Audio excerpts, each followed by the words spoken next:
Entrepreneurially Thinking is a presentation of BioSTL and CET, Center for Emerging Technologies, with Rare Gem Productions, changing the way you view new ventures, including you on the pathway to success with your business in the St. Louis marketplace and beyond. Here's your hosts, Cheryl and Christy. Now let's get thinking entrepreneurially. Welcome back to the Entrepreneurially Thinking podcast. Our goal is to reinvigorate your entrepreneurial mindset and create pathways for business success in the St. Louis marketplace and beyond. I'm Christy Maxfield. And I'm Dr. Cheryl Watkins-Moore. I lead our inclusion initiative for BioSTL for the region. Hey, Christy girl. How are you, dear? I am well. Wonderful. And we are doing really well with lots of plays and downloads, really well with amazing guests. And even though you're probably going to be listening to us sometime in 2019 with this episode, we are wrapping up 2018 as we speak. And just really grateful as we're coming into that time of year of gratitude. And by that time, we would have surpassed 25,000 plays and downloads. Thanks to you. Yes, we're very fortunate. And to our founding presenting sponsors, CET and BioSTL. So we want to make sure that you stay connected to what they're doing and visit our website, visit their website, make sure that you're on all the mailing lists and the newsletters, and you're following us on the Twitters and the Googles and the everything's, right? No, all joking aside, wherever you find your favorite podcast, you can find us and you can subscribe. So if it's iTunes, Spreaker, Facebook, LinkedIn, if you want to go and listen directly from our website, however you want to do it, we make sure that as you're going into the holiday season, coming out into the new year, that you are finding time to binge with us. Exactly. Binge. Yes. Binge. That's over Christmas and Hanukkah and New Year's and into Kwanzaa, Valentine's Day and whatever other holiday you want to throw in there, because we just want you to find some time to catch up on all the great things we're doing. So who are we talking to today? So the leading in with some really cool background. Cool. Educators face a myriad of challenges when they step into classrooms and administrative offices every day. Yeah. Yes. My mom was an educator. My brother-in-law is an educator. My best friend is an educator. So I grew up with a family of educators. And you know how hard the work is. Yes. In an article from NEA Today, a publication of the National Education Association, the top 8 challenges for educators include, guess what?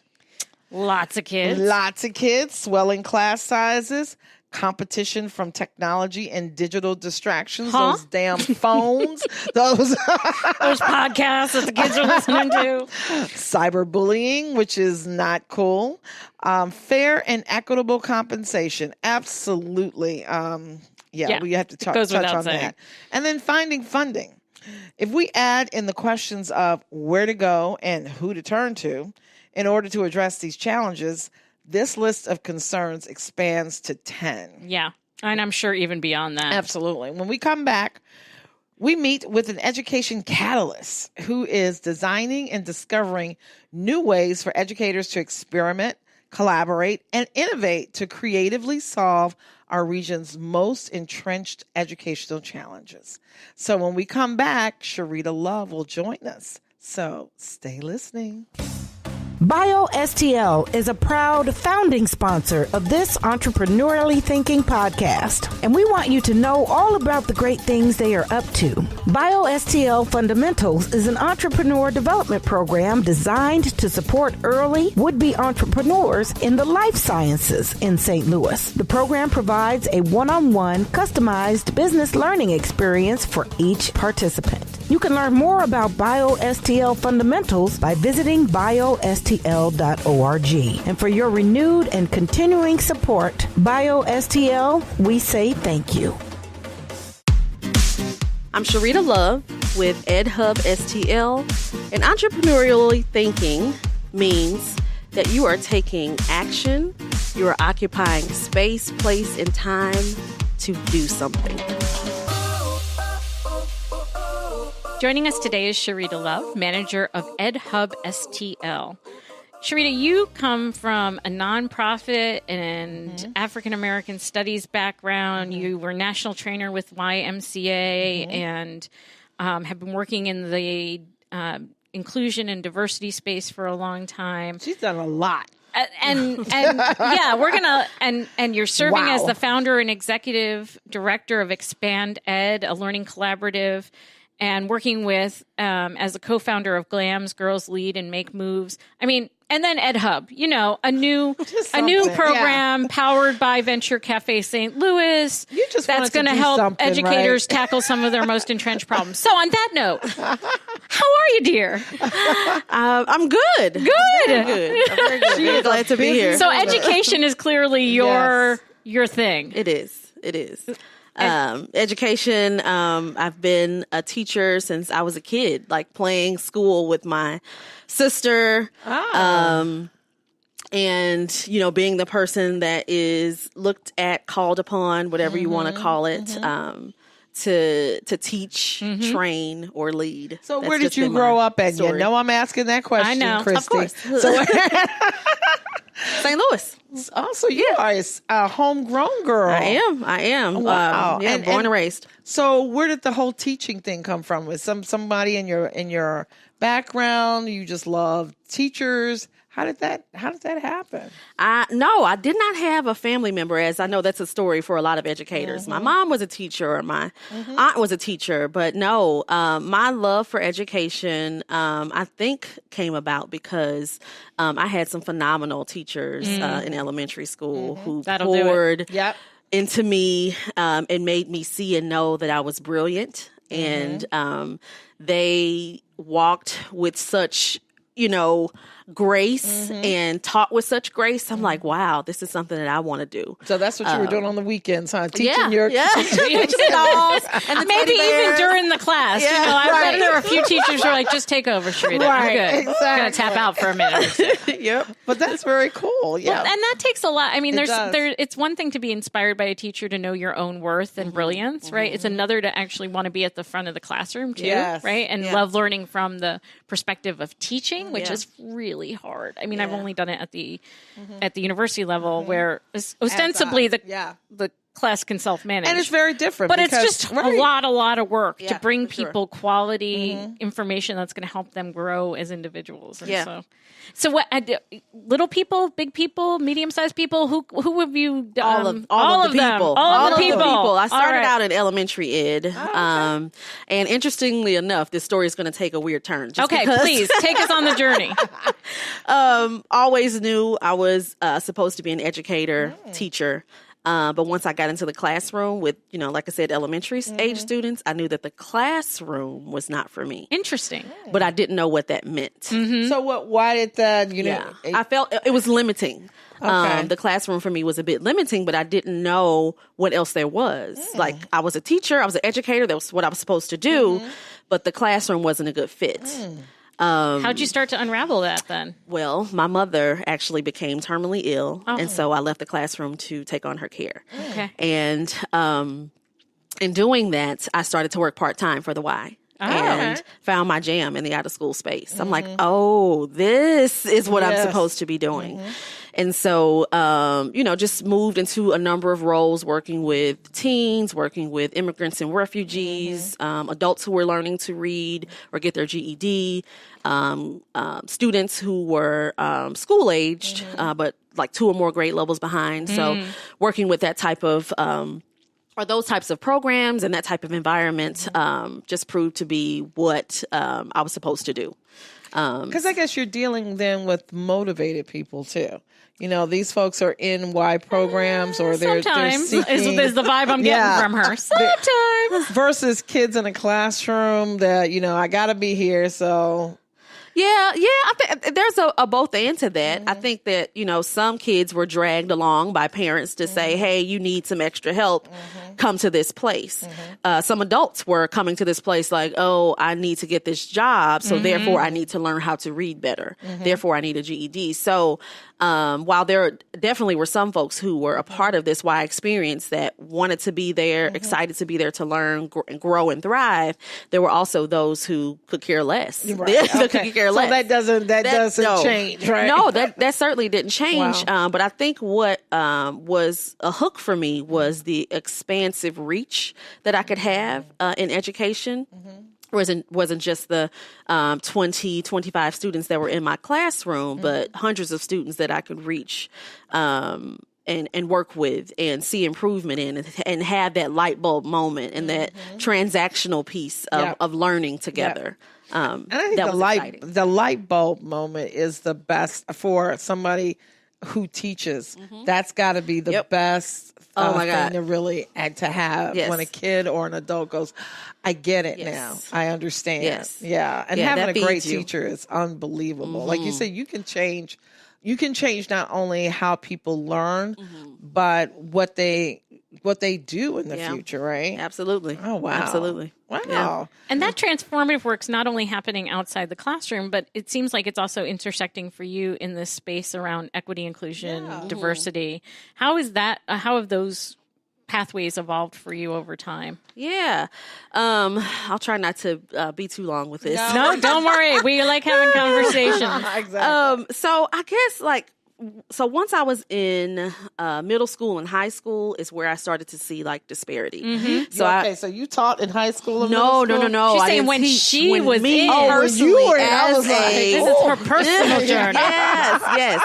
As a middle school student, going into high school, so I went to St. Louis Public Schools through 8th grade, and then I transferred to, I was a part of the DSEG program. And transferred to Parkway. And went to Parkway, and then realized, the differences. Yes. I'm poor. Didn't know that. Okay. But then also along with that, just the disparity in, education, the disparity in opportunity, the difference in, being a girl of color and, my counterparts. So just noticing all of that always sat with me.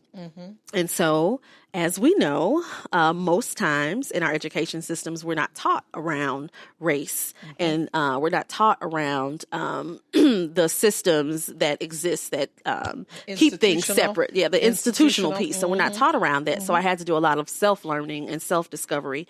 And that manifested throughout my work as an educator, but then as things started to happen in my adult life, specifically, there's, of course, were many, but of course, a catalyst for change was when Mike Brown was killed in August of 2014. And so that really catapulted me to the place of working in diversity, inclusion work, in my work at the Y, started a couple organizations as a result of that. That really launched my entrepreneurial journey. Hopefully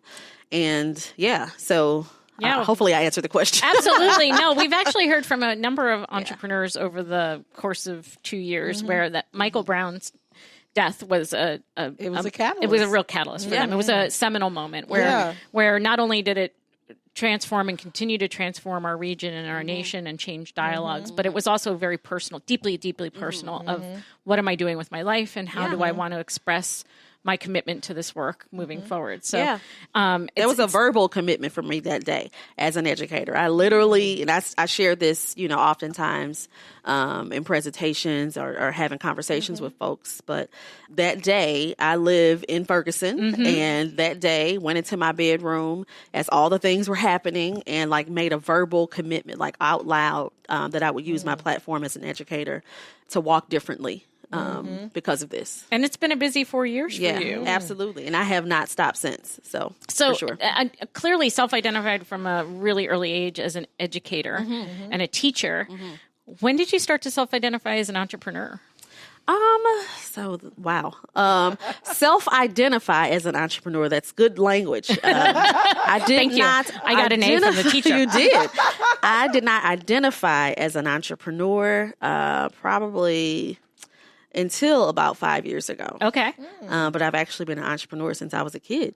So what did that look like early on? Yeah, so early on I had, a candy store. I used to sell. That's another great thing. Yeah, I used to sell these know your audience. Fish bowl. So there's a vase that you would get and then you would put a fish in there and there's a plant and these pretty beaded rocks and I would sell those.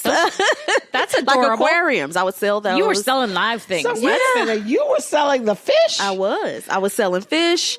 A lot of people don't know, but I'm a trained pet groomer. I went to school for pet grooming, so I had a pet grooming business for a while. But again, through all of these things, never had the language to know that I was an entrepreneur. Like that wasn't a part of my ethos, like, or my surrounding, I'm curious. folks. So what did you think you were doing? Just selling stuff. Hustling?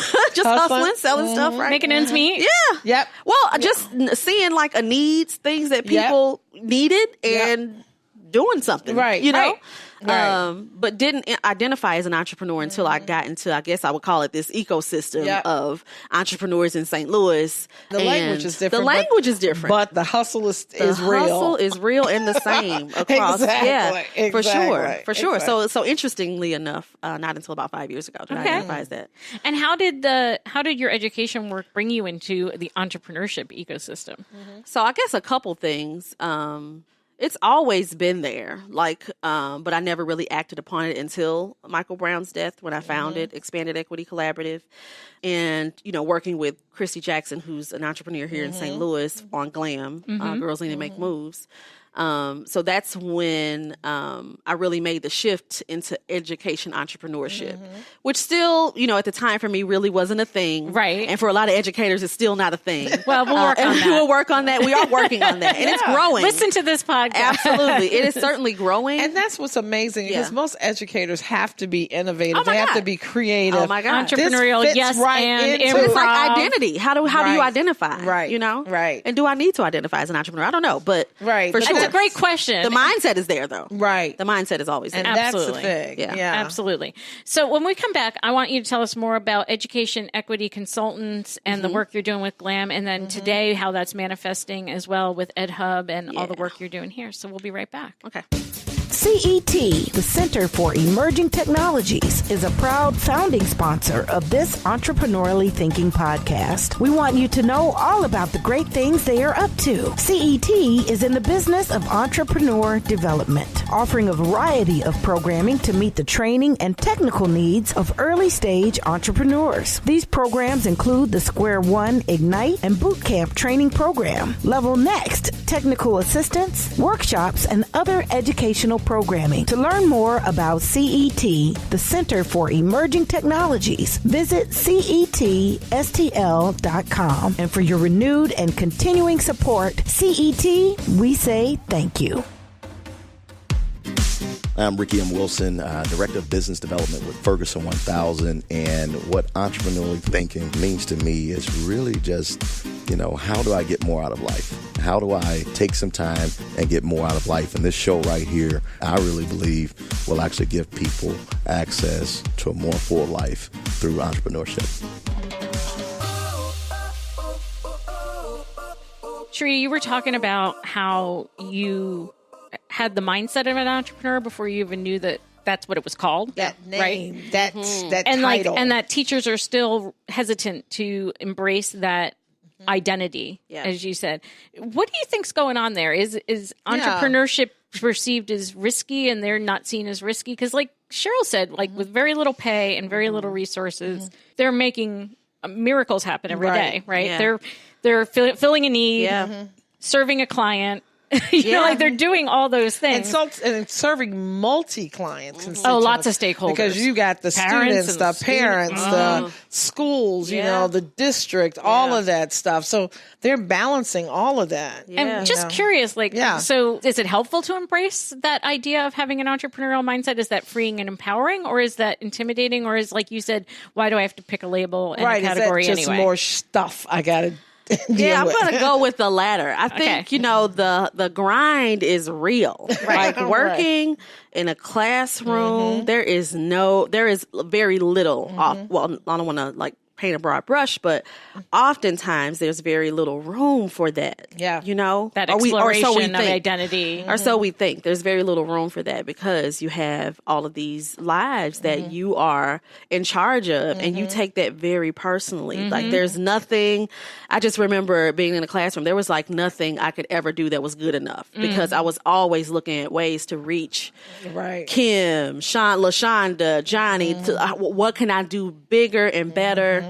how can I go farther to be enough for them? Right. And so, although that is, looking at a need and being innovative in my approach to address that need, that's not necessarily how I am identifying. Right. Well, it's interesting because when you talk about that, if you layer like traditional entrepreneurship right alongside with that, like somebody building a tech-focused company versus teachers trying to be innovative in their classrooms, you guys, I think, are faced with something so different. As people are building their technology company, there comes a reward with money and all of that. You are in the classroom doing it every doggone day, and you don't get that same. It has to all be intrinsic. Absolutely. You have as to opposed really to love it. extrinsic. Absolutely. Right. Yeah. And sometimes you won't even see the fruits of your labor. Right. Not until like they graduate. Or if you even see it then, Right, you may right, lose right, touch with a lot of your right. students. And And so, that's really interesting too, just in the context of where like charter schools and anti-racist Montessori work and Montessori as a model early on,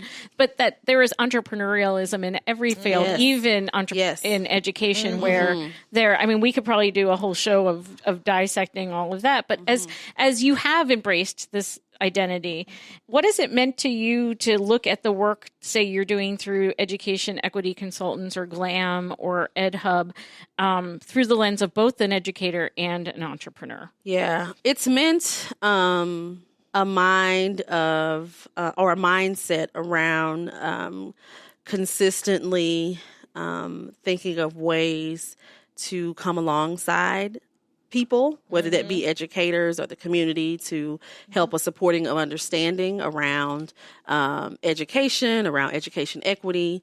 It's meant being really flexible and understanding and working with people because not everybody's there. And I'm speaking specifically to the education equity piece. There's a lot of historical components that we have to understand around education equity and funding and, why some schools are resourced differently than others. And so, and the list goes on and on and on. And so how to meet people who are, again, the hustle and grind is real in the classroom, who are day-to-day working with these babies, and then also come along to say, hey, and you need to consider this. Right. Because these are some reasons why little Johnny is struggling. Right. Also, this is another component to his story. Exactly. Interesting. So what, we've mentioned it a few times now, what is Education Equity Consultants? So that's actually an organization that I consult for. Education Equity Consultants has existed in St. Louis since the early 90s. Okay. I work with two of the co-founders of that organization, Dr. Billy Mayo and Dr. Phil Huntsberger. And we work together with some STEM teacher quality work through Washington University. But they also have this organization that works with teachers from across the country on social justice and education. Wow. So right now I'm doing work with them in Ladue schools, St. Louis public schools, in Hazelwood. And a lot of our work is around that, around anti-bias, anti-racist education, looking at the role of history in just practice around education and ways that we as educators can learn our own story in history, how we bring some of that same stuff into the classroom, no matter what race or ethnicity we are. We bring a lot of that stuff to the classrooms and give it to our students. So what are some things that we can do for our own learning and discovery to be better for kids? Awesome. So now you just became manager of this new entity, EdHub STL. Yeah, I'm excited about EdHub. I'm so excited. Talk to us about that. What is that? And talk to us about how did you come to lead that? It's so interesting. So when I left the YMCA, I came to work with Venture Cafe in St. Louis. And the EdHub was not a thing. It was not, on anyone's radar. Right. But since its inception, Venture Cafe has dabbled in the education innovation space. They have. But this was not a glimmer in anybody's eye at that point. Absolutely. And we were approached by a partner who was interested in Venture Cafe's ability to bring together large groups of people over a sustained period of time. And the partner wondered what this could look like in education. So our partner is Skip and V, and they have a vision to ensure that all kids in St. Louis are able to thrive no matter what background or what circumstances life has given them, what zip code you come from. And again, wanted to look at what if educators had an opportunity to come together every week to bump into each other and have conversations about what's happening in their classrooms or their sphere of influence. What are some cool things that can happen in the education space if we did that? And so we started to have conversations around that possibility. And given my background in work, and I pulled in the Ford through Ferguson report, which called for... It has a lot of recommendations and accountable bodies. So one of the calls to action was actually to create an education innovation hub. And so using some of the directives from that call to action in our work, we did some listening sessions, listened to the community, school leaders, folks who worked in schools, out of schools, parents, students, to say, what does this need to be for our region? And so that's how EdHub was born. I think, and how long has it been around? We just launched, actually. We launched August 30th of this year, 2018. And I think that's so important because when you're talking about teachers that have to be creative and innovative with every freaking classroom that you have, this gives them support. Yeah. They can learn from other people. Oh my gosh. And it goes back to all ships, what is it? All boats rise. Yeah. Yeah. Because not only are those kids that are from wealthier zip codes getting the benefit of great learning, now you can bring that down to kids that don't have those, that don't live in those zip codes, and be able to provide that same creativity, that same innovation. And also too, if there's ways to collaborate with those students from different districts, I think that's also very powerful. Yeah, and it's happening. It's so exciting cool. Even at this very early stage, to see that very thing happening, having multiple districts come to say, hey, I have this idea around, entrepreneurship and education for my students, and I'm in the U City School District, and for me to say, hey, I just got a call from someone in St. Louis Public Schools, and they're doing the same thing. I'm going to connect you to, and you can collaborate on this event. And so now 4 school districts are doing this one event together who probably never would have worked together, and the students will get to benefit from that. I sit on a board called ITEF, Innovative Technology Education Fund. And it was so interesting to me. I know you know about this organization, but they give out money to schools, to teachers that are using technology in very, very innovative ways. You can't just have a whiteboard or a TV in your thing and say, that's technology. That ain't it. But, it's really changing the face of how kids are learning, which I think is just so impactful. For sure. Yeah. So what did it mean to launch EdHub? What does it look like? Yeah. How does... So to launch EdHub, the launch specifically was a call to our regions to say, hey, this is who we are. This is our goal. That it's not perfect, that we need you to make EdHub a success and what it needs to be for St. Louis. And to bring together, the faces of education in our region, with all of our mess, to be plain, to be very frank and plain, with all of our mess, to say, hey, let's come together and let's do this. Right? Did people heed that call? Yeah. At our launch, we had over 720 people attend. Wow. Still meeting with folks, having conversations based off of that. And there's we're so grateful for the levels of engagement and folks coming to the table to say, hey, this is who we are. How can we be involved? Is it just teachers, or is it teachers, administrators, all of that? Because the administrators are, sometimes can be very, I like, we could all make, I can imagine in your planning sessions, you're like, well, teachers aren't going to add another hour to their day. And they're certainly not going to drive to do it. And administrators aren't going to add any money to the budget to do it. All the reasons why it won't work and people won't show up, but 720 some odd folks later, to sneeze at. Not at all. Wow. No, and that was the launch. We'll do some programming elements to EdHub starting in 2019. So in January, we'll have those types of events like the launch event, but on a smaller scale, which will have a topical theme, certainly focused on youth at the center, focused on, equity and education and all the things that intersect therein. So those will start in 2019. We're working with a group of fellows right now who are working, we're calling them education entrepreneurs. So they're already working within schools or organizations to innovate on a practice or policy.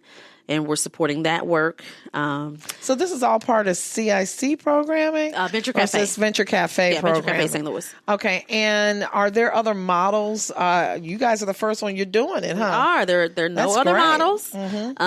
And we just had a Venture Cafe global gathering a few weeks ago. And so certainly are sharing with other equity themed or driven programs across the world with a Venture Cafe in hopes of, sharing some of what we're doing, taking on some of their practices so that this lives across Venture Cafe. But yeah. And what a great city to do this in. When we talk about equity and the disparities in this city, this is a great, I think, proving ground for people to come in and take a look at and say, hey, look at what they're doing here in this city. Absolutely. Yeah. And so is there a regular gathering component of it? Because that's sort of Venture Cafe's thing, your weekly gathering. Yeah. So are folks coming together, or is that part of 2019 as you move forward? Our cafe nights, which we'll call them Education Cafe Nights, they're quarterly. The first one being January 9th of 2019.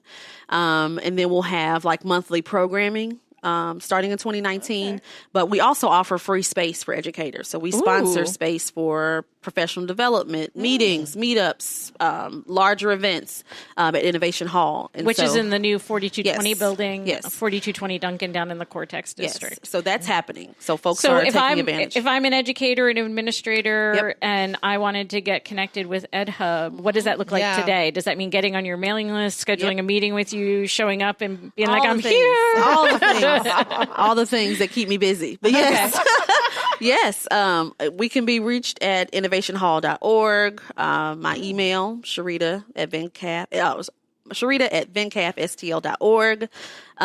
You can certainly ask the Googles about EdHub STL. I love the Googles. and I like thinking there's more than one and like they talk to each other. But, I certainly believe that. Yeah, we can On the be found. on the big web, Wild West. Yes.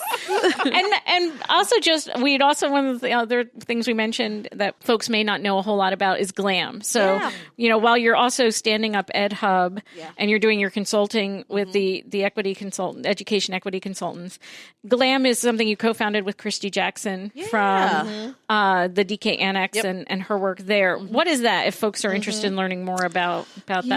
Yeah. GLAMM is Girls Lead and Make Moves.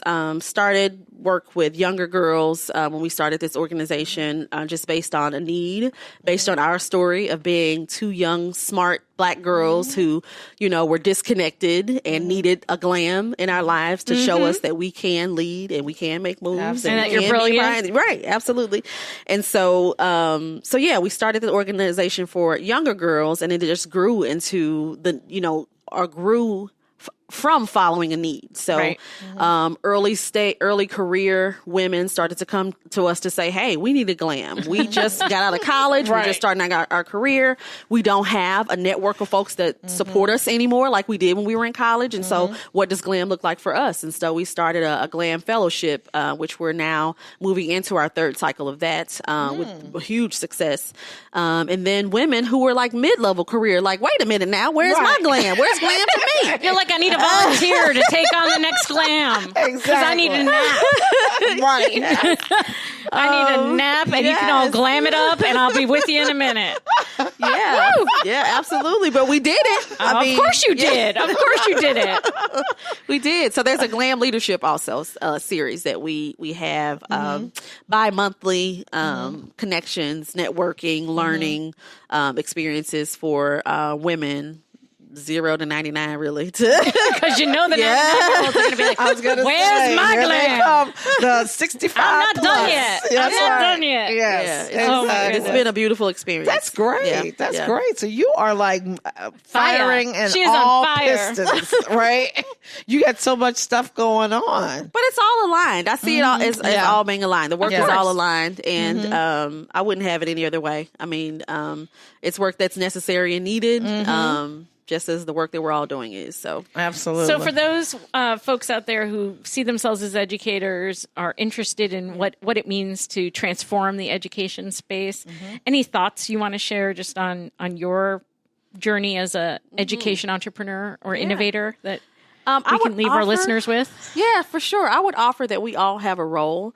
We all have our spheres of influence. Mm-hmm. We all have the spaces that we occupy where we can make change, whether how small, no matter how small or how large that is.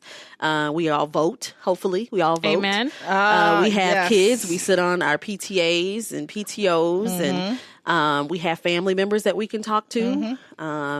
And it's so on and so forth. I was going to say, it's just staying connected. Staying connected. Staying involved. Find the need based on what you can do, what your passion, your purpose, your skill sets are, and just do something. Yes. Do something. Yeah.